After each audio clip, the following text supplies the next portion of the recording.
여러분, 중국의 반도체 굴기가 하루가 다르게 기술력이 향상되고 있습니다.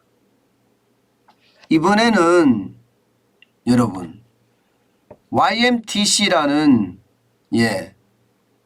쉽게 말하면 반도체 회사입니다. 이 반도체 회사가 낸드 플래시 메모리를 무려 말입니다 232단까지 적청을 했습니다.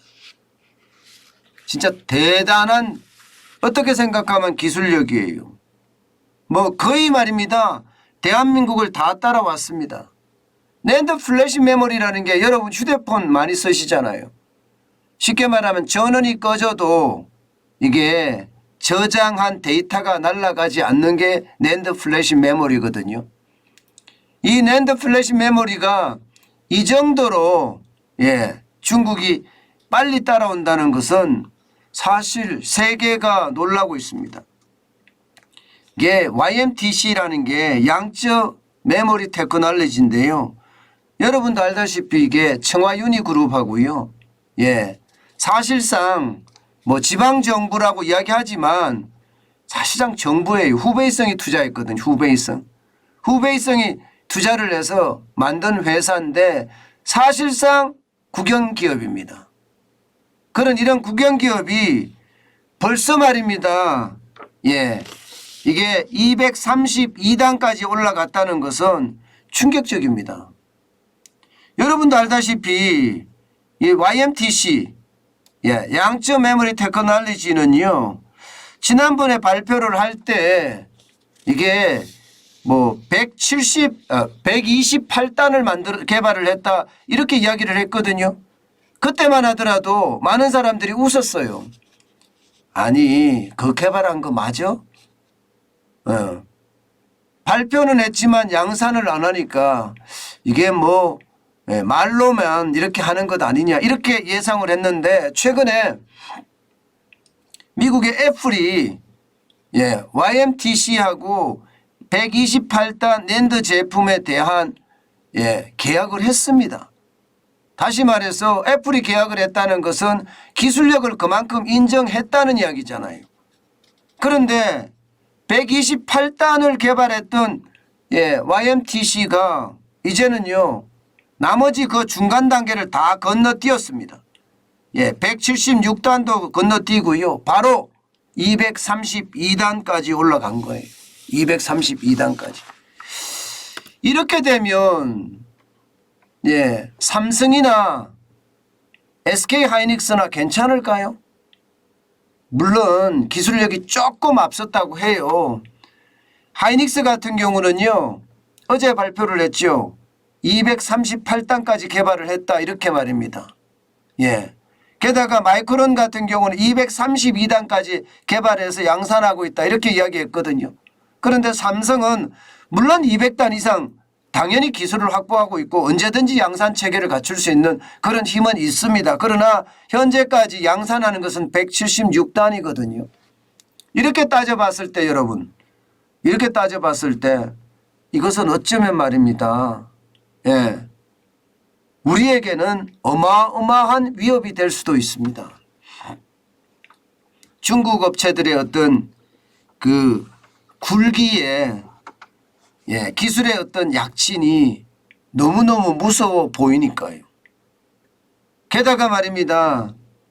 우리의 어떤 기술력이 전 세계적인 수준이라고 이제 말하기가 좀 힘듭니다. 여러분 시장은 한 판도 안 볼까요? 시장 판도를 보면 지금까지는 삼성전자가 35.5%로 굉장히 시장의 어떤 지배적인 위치를 가지고 있습니다. 일본의 키옥시아는 19%고요. 한국의 하이닉스는 18.1%입니다. 미국의 웨스틴 디지털은 12.2%고요. 마이크론은 11.3% 시장을 장악하고 있습니다. 이 와중에 말입니다. 이 빨간색 있잖아요. 빨간색. YMTC거든요. 3% 점유율이에요. 그런데 이게 여러분 중국의 어떤 특성 있잖아요. 기업을 성장시키는 특성. 쉽게 말하면 정부가 뒤에서 뭐 전기료, 수수료, 땅값, 공장 짓는 것까지 전폭적인 지원을 해주고요. 기업은요 그 가격을 엄청나게 떨어뜨려서 전 세계에 뿌린다면 어떻게 될까요?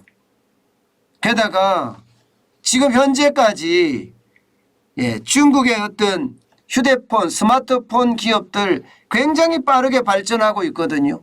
샤오미 같은 경우는 러시아 시장에 삼성이 1등이었는데 이 신냉전 체제를 이용해서 샤오미가 1등을 하려고 지금 접어들고 있습니다. 그런 상태라고 이야기하면 이게 쉽게 말하면 저가로 제품을 인해 전술처럼 마구마구 뿌린다면 이것은 말입니다. 우리에게는 치명타가 될 가능성 굉장히 큽니다. 저는 이게 결국 말입니다. 시장 전체에 어마어마한 충격이 될 거고요. 현재까지는 보시는 것처럼 생산 능력이 실리콘 웨이퍼 월 10만 장 정도를 생산하고 있지만 지금 공장을 다시 짓고 있어서 월 30만 장까지 늘릴 수가 있고요. 게다가 낸드 매출은 2021년 기준으로 15억 7,300만 달러를 기록하고 있거든요. 이게 얼마나 어떻게 빨리 클지 모른다는 게 시장의 예상입니다.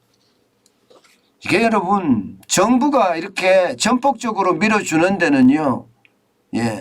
다른 시장 원리를 지배하는 나라에서는 이거 따라갈 수가 없습니다. 따라갈 수가.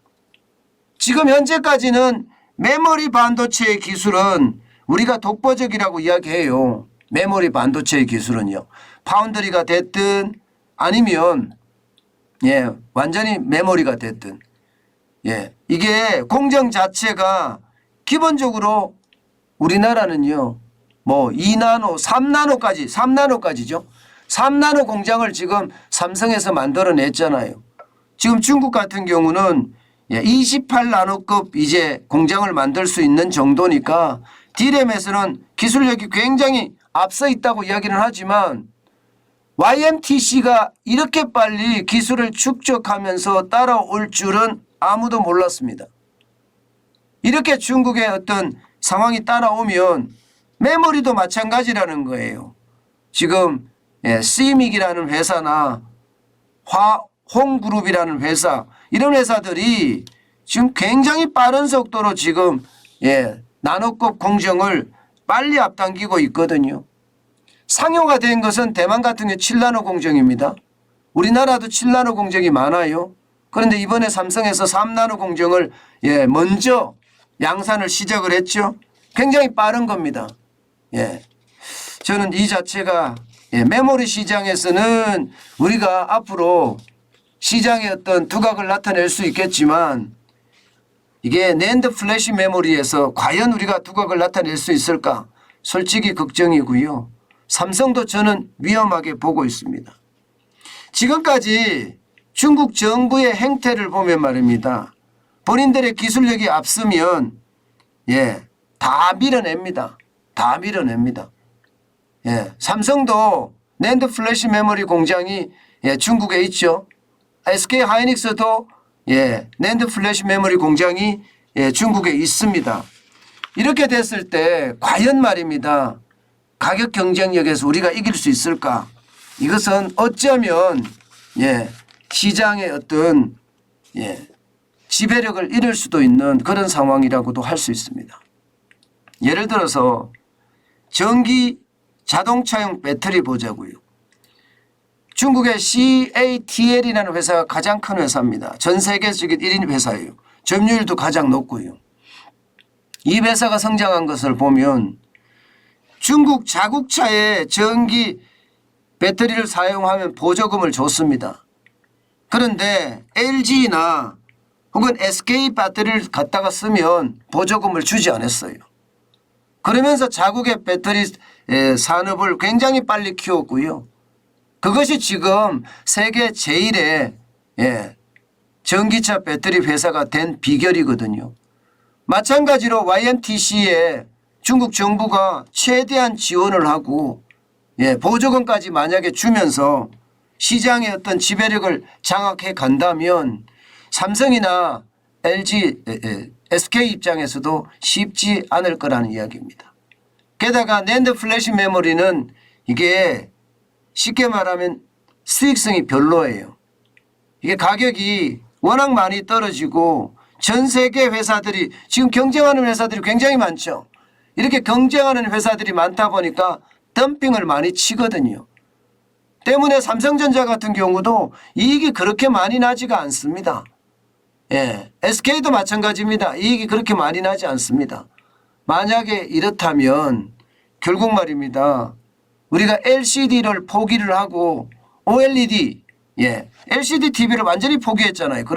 그러면서 OLED 시장으로 다시 진입한 것처럼 낸드 플래시 메모리도 이게 적층에 따라서 다르겠지만 상황이 더 나빠지지 않겠느냐 하는 게 지금 시장 전문가들의 예측입니다.